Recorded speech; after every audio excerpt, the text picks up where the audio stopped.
The Chiefs are still in it for the number 1 seed. How do they start down that road here coming out of the bye? We're going to tell you about that, where they're going, and how they get there. Welcome to Locked On Chiefs.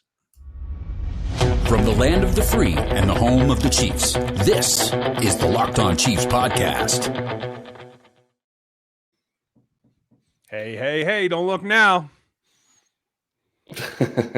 It is going to be a little bit of a different scenario with Kansas City coming back after the bye from this week. And one thing we do need to talk about, game ongoing with the Chargers and the Broncos. Looks like the Broncos are probably going to hold on to win. But one thing when it comes to Kansas City that we need to discuss, are they going to bring back Kyle Long? Because they have to make that decision by Wednesday at the latest. Yeah, I mean, we'll see.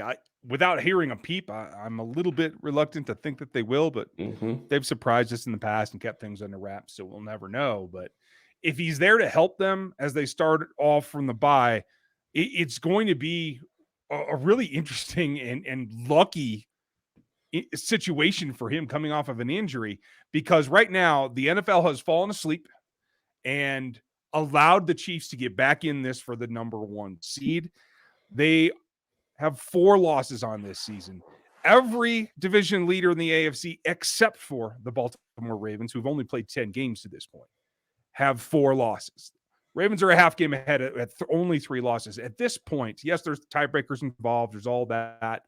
But the Chiefs control their destiny now with, if they can just get a game lead, and New England, Tennessee, and Baltimore should fall to a 5-loss situation, the Chiefs then become the number 1 seed. And it's not that far out of the realm of possibility. I think the Patriots are playing pretty well. The Titans are playing pretty bad. The Ravens have not been exactly burning it up lately. So I think there's a heavy possibility that we could see the Chiefs as the top seed by the time it all is said and done in week 17. It's possible. I will say this. The Patriots tiebreaker is going to be curious because if they stay in number 1 seed in their division, then they become the number 1 seed. And I'm not sure how that would play out with Kansas City if they both have 4 losses. My guess is New England would win that because their conference record has got to be better than Kansas City's at this point. Yep. Already in the season. Buffalo obviously beat Kansas City, but they are behind the Patriots right now, so we'll see how that shakes out. Cincinnati Bengals absolutely slaughtered the Steelers.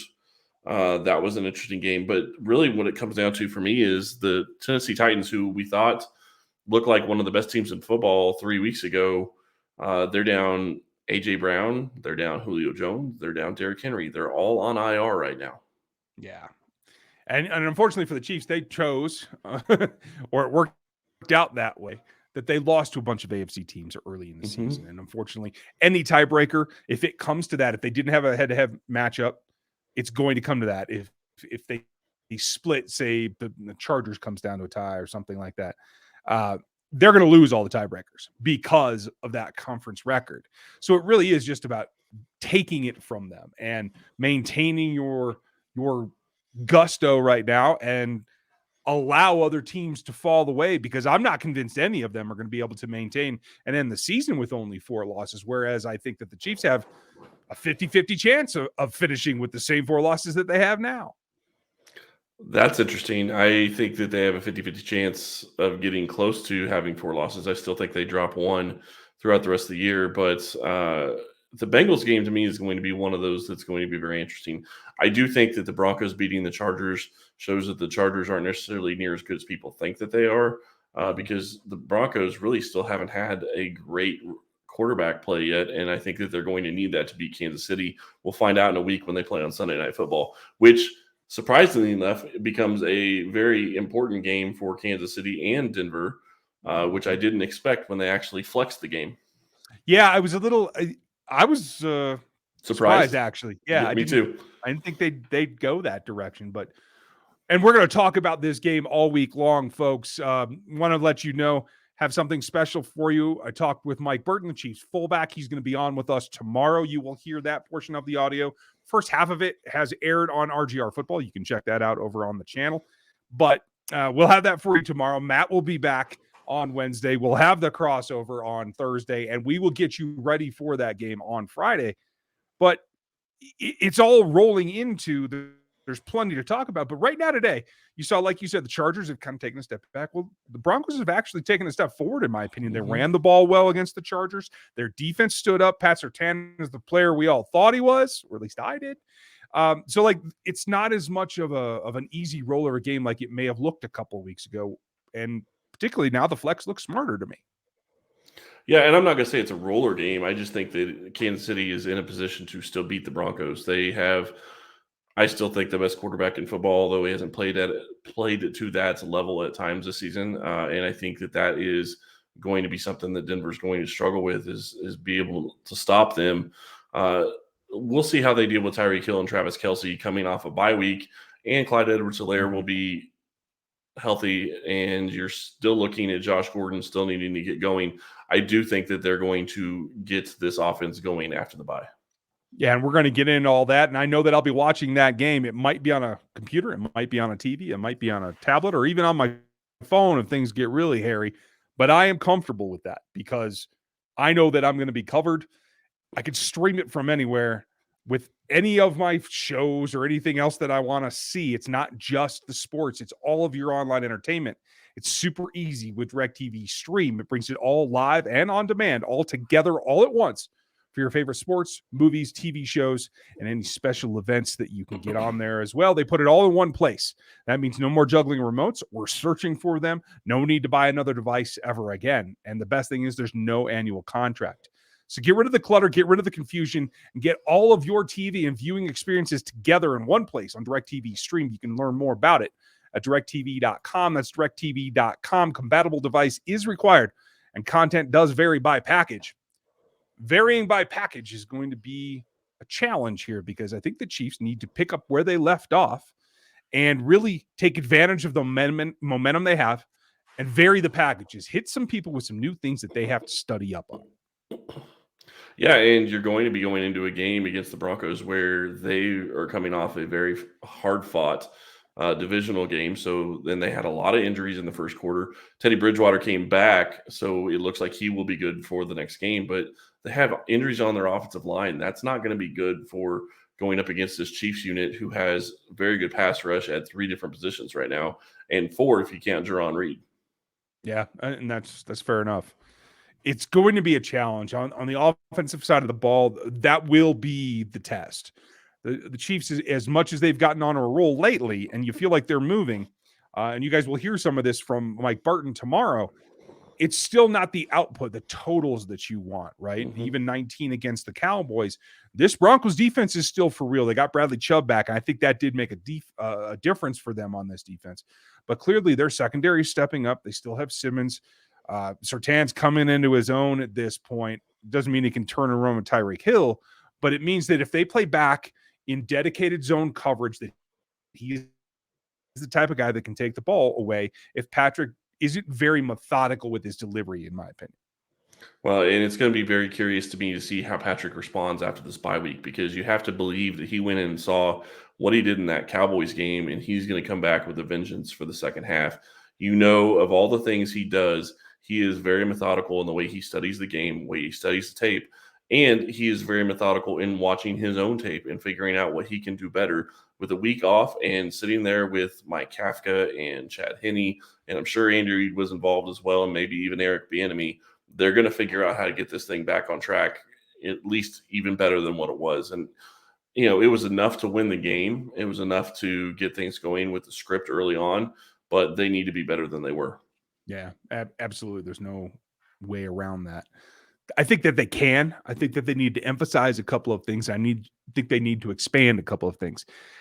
They got the run game going, not just on the ground between the tackles, although that was working as well as the pass game. They have to continue to emphasize that, especially against a defense that wants to come downhill, that wants to give up those zones, and that's exactly what the Denver Broncos are. Yeah, and I think that they need to get that. I like what you said about the ground game. I know that we're on different sides of the fence on that normally, but Kansas City has shown that if they can get the ground game going, that will give them the opportunity to take shots downfield. And it's pick your poison. It's really what it's going to be with this Kansas City offense. And I really liked what I saw from Mahomes at different times in the past couple of games. And I can't remember the exact game it was, but there was a shot play where it was, I think, a 2nd and 2 or a 3rd and 2 or something, where Mahomes saw he had Tyreek Hill one-on-one, and he knew he was going there to begin with. It was a 30-yard completion, and you're sitting there going, well, all they needed was 2 yards. If you're going to give Mahomes that opportunity on the 3rd down, he should take it. Yeah. I mean, that's, you live in this team doesn't have to live and die by the long ball, but if they're ever going to give him opportunities, you take the opportunities and you just live with the results. I think this Chiefs defense is good enough to stop the Denver Bronco offense. I do not expect them to score close to 30 points next week. We'll get into that next Friday, or this coming Friday, sorry. But I do think Kansas City's offense is going to have a challenge to get over 25 points because this Denver defense is very good, and they haven't played to their potential yet so far this year. Yeah, you're right. And that brings me back to they're good on the edges and they're good deep, right? Mm-hmm. With Simmons patrolling the deep secondary, I think that's significant. So not only running between the tackles and the lower level passes to the backs, especially behind the line of scrimmage. The other thing that I think right now this week, as they start to install, is you got to get not just Travis Kelce involved. I think they have to start looking at Noah Gray as a pass catcher. I know they peppered him in. He's had more snaps last couple of games.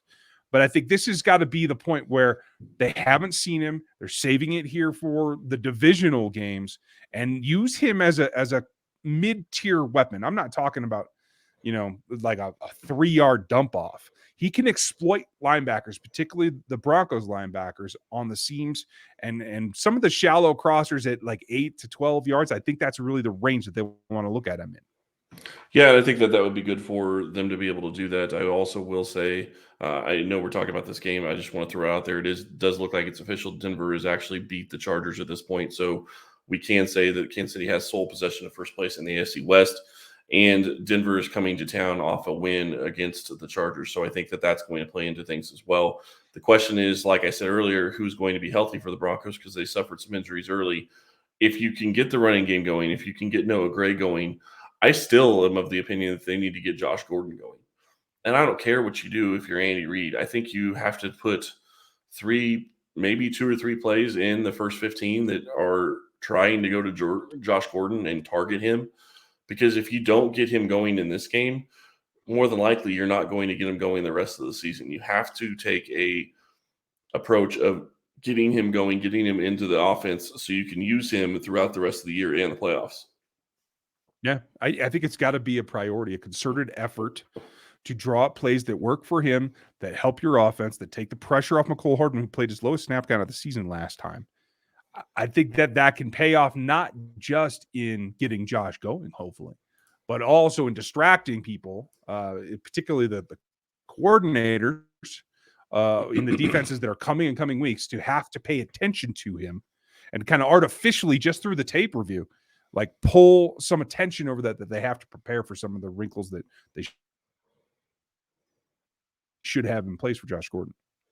Yeah, and if you use him to his best of his abilities, get him in some short slants, get him the ball out quick. You don't have to have huge plays with Josh Gordon. You just have to get him involved and get the offense running through him enough to where the defense is going to have to account for him. Because as soon as they do, that gives you 3 targets on the offensive side that are going to scare defenses, and they're going to have shift coverages from what they've been doing with Travis Kelce and Tyreek Hill to also account for Josh Gordon, and that will open things up for everybody else. Yeah, I agree. They just got to go and do it and make him their first priority. And we thank you guys for making us your first listen today. Check out some of the other shows on the Locked On Network, including the Locked On NFL Draft Show. I appreciate that. And, hopefully Josh is hungry as well. Yeah, I hope he is hungry. And our friends over at Built Bar are having a fantastic sale right now. Cyber Monday is here, and Built.com is a place to aim your mouse. You get at least 20% off everything delicious and healthy. That's 20% off site-wide, and even bigger discounts on Built Boost, Broth, and Built Swag. A brand new Built Bar flavor has just landed in time for Cyber Monday. Caramel Almond Delight. And it delivers everything it promises. Caramelized chocolate, check. Almonds, check. Delightful, double check. Be sure to get yours before they're gone. 150 calories, 17 grams of protein. And this season, maybe you're craving white chocolate. For a limited time, get a new special Built Bar Puffs flavor, white chocolate cheesecake. The yummy protein treat filled with marshmallowy center, covered in white chocolate, 140 calories, 17 grams of protein, 'Tis the season to save and to get your taste buds the gift of Built Bar. Go to Built.com and get these incredible tasting new bars and 20% off everything. Head to Built.com and enter LOCKED20 before it's too late. Ooh, yeah, because it goes back to 15 here next week, folks. It does. Actually, it'll go back up to 15 after Monday. Yeah. Thanksgiving weekend was a lot of fun, a lot of football to watch, and there are going to be some prop bets that people probably wish that they would have done, especially maybe a potential huge move with a Sooners coach that is going on right now. Nothing goes better with football than turkey and betting. BetOnline has you covered all holiday season, more props, odds, and lines than ever before. BetOnline remains your number one spot for all the sports action this Thanksgiving. Head to our new updated desktop or mobile website to sign up today and receive your 50% welcome bonus with promo code LOCKEDON to receive your bonus.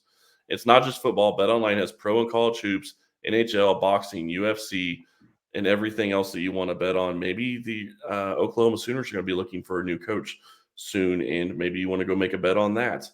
Don't wait to take advantage of all the amazing offers available for the 2021 season. BetOnline is the fastest and easiest way to bet all your favorite sports. BetOnline, we're stuffed with deals for this Thanksgiving.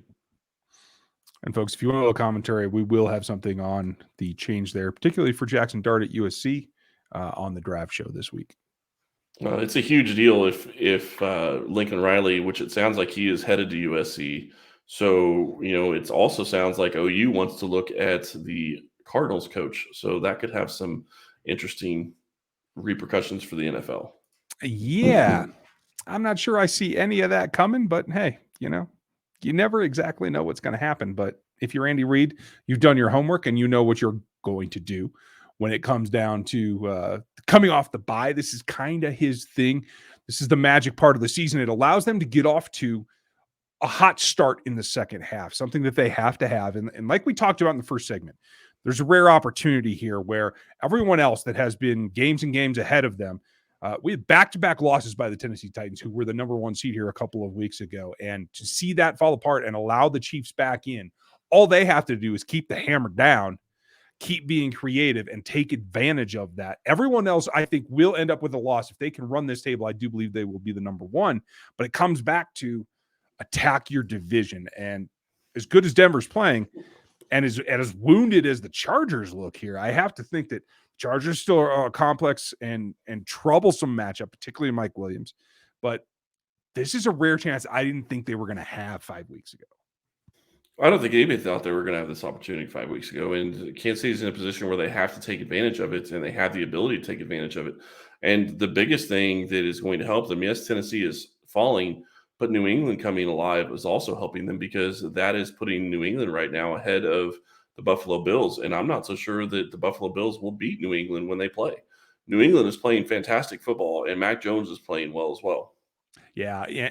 I honestly feel that it's more of a fall off from the Bills than the uptick from the Patriots, but that's me. We won't know until we know, and they have head-to-head matchups. We're going to see a lot of that coming, but this all sets up for, like we talked about the offense in the last segment, what they have to see from this defense. And there's been a lot of improvement. You cannot deny that. Now it's about sustainability. It's about making sure that you get continual output. And quite frankly, I want to remind everybody, I don't want to be the negative Nancy here, but let's remember, if there's an injury to anyone on the front four, because this is their front four, this is the group that's getting it done. If they have an injury and fall apart, it allows the double teams to change, allows a lot more attention to be placed on them. And I think it negates a lot of the impact that they've had recently. So for me, it's all about keeping those four guys healthy. Yeah. And I think that they're playing very well. And I think that you have to continue to hope that they play well and they stay healthy. And I think that they have the opportunity to get better. The bye week, like I said, is coming at a great time for them. So I think that if you continue to look at the defense, I think that they're on the right trajectory, I guess is the right word to say. Yeah. I mean, we've seen lingering injuries with Noddy, with Reed on the backside. Chavarius has been fighting something for a while. Snead's been on the injury report, though he's continually played. Obviously, right? Matthew's a little bit wore down, it seems to me. And then we have the big question mark in Fenton. So there's a lot that can come, and we should know on Wednesday what the injury situation is, folks. We'll pass that along. I don't know the practice schedule this week yet. I haven't seen the release. When I do, we might have something for you tomorrow a little bit as well, so keep an eye out on that. Yeah, and I think that my guess is based on the way that they've done things in the past. I would imagine Kansas City is going to have some kind of walkthrough on Tuesday. Probably won't really have a practice until Wednesday, and we may get some information on Tuesday as to who is going to be available for this game. I would imagine that most of the injuries that came out of the game against, the Dallas Cowboys or anything before that should probably be healed by the time they come back. I would expect that Lucas Niang is able to come back and start again at this point, because you would think that after as much time as he's had off, plus the extra 2 weeks for the bye week, I would think he should be ready to go. Knock on wood. I certainly hope so. I love how you're knocking on your head. Makes a lot of sense, though. That's the way that it goes, right? I mean, It is. You never know. Like, we know that there was a hamstring thing for Clyde, and then it ended up being an MCL thing as well. Like, we know that something's bothering Lucas's knee. It could be something complicated as well. So, like, I hope so, but there's no guarantee. And if that doesn't resolve itself here, then moving forward with Wiley and Remmers, Remmers is on IR. He'll be back eventually, though, is my point. And that brings us, like this decision, that brings us back to, if Lucas Niang isn't ready to go, and you have Wiley, who's played decent for a couple of games, it comes back that decision on Long. I don't see an opportunity for Long to play in at guard. So is it worth bringing him back and reactivating him at tackle, really? Because that would be the place most likely for him to see reps. Yeah, and is he going to be better than Andrew Wiley? And that's a big question for me, because one, he hasn't played in a couple of years, actual real football. Yeah, he played in the preseason, but not really enough. Or at least I guess he didn't even really play in preseason. So he's been out for a long time. So you would think that it's going to take time for him to get back into the swing of football. And that may be why we haven't heard anything so far. But we will know by Wednesday whether or not he's going to be activated to this roster. If he's activated, then he can come back and he can play. And who knows if they'll use him or not. He could end up being the next guy up after Andrew Wiley. But you're right, he's not going to be playing at guard. I would say Trey Smith has that position locked up, and obviously Joe Thuney has the other position locked up. So you're not going to be giving him that position. So if he's going to play, it's going to be at right tackle. Yeah, I would think so as well. I'm really eager to see. And folks, same thing. We should hear about that earlier in the week. They have till midday on Friday actually to activate him, right? No, 21-day window is over. Okay. So it will be. Yeah, I believe it's either Tuesday or Wednesday. I'm not exactly sure if the 21-day window starts when he actually starts practicing, or if it's when they say that they're going to activate him. Okay. So it could either be Tuesday or it could be Wednesday, but we'll know by Wednesday whether or not he's going to be active this year. And I think that will tell you something about the status of Lucas Niang, and we'll update with you with all of that. Like I said, tomorrow, Mike Burton is coming on to the show. Wednesday, you'll see Matt Derrick. Thursday, you're going to get a dose, I'm guessing, of Cody Rourke from the Locked On Broncos show. You guys know him a lot. He's done a lot of the network shows for Locked On NFL, so check that out. As well as Friday, we'll be back to preview this matchup with the Denver Broncos. Welcome to the divisional games. Hope you guys enjoyed your holiday. Chris, I hope you enjoyed yours as well. Yeah, I hope you did as well. It was a good time, and obviously not ever enough time off, but it is what it is, and we will get back to the swing of things this week, and hope you everybody enjoyed their time off, and thank you for allowing us to have our free day on Thursday. Yes. And if you didn't, you need to go back and check out Mark Schofield's episode on Friday. We talked a lot about Patrick Mahomes. Yeah, QB breakdown from the QB guy.